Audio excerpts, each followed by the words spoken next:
حضرت خباب بن الارت۔ کیا آپ جانتے ہیں ایک صحابی کو جلتے ہوئے انگاروں پر لٹایا گیا تھا؟ یہ تھے خباب بن الارت۔ حضرت خباب اسلام قبول کرنے والے ابتدائی مسلمانوں میں شامل تھے۔ کفار ان پر شدید ظلم کرتے تھے۔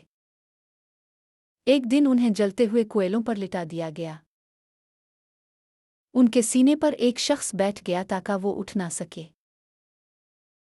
انگارے اتنے گرم تھے کہ ان کی پیٹھ کا گوشت جل گیا، لیکن اتنی تکلیف کے باوجود انہوں نے اسلام کو نہیں چھوڑا۔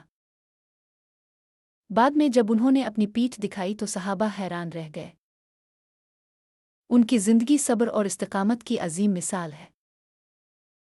دوستو، کیا ہم مشکل وقت میں اپنے اصولوں پر قائم رہ سکتے ہیں؟ کمنٹ میں ضرور بتائیں۔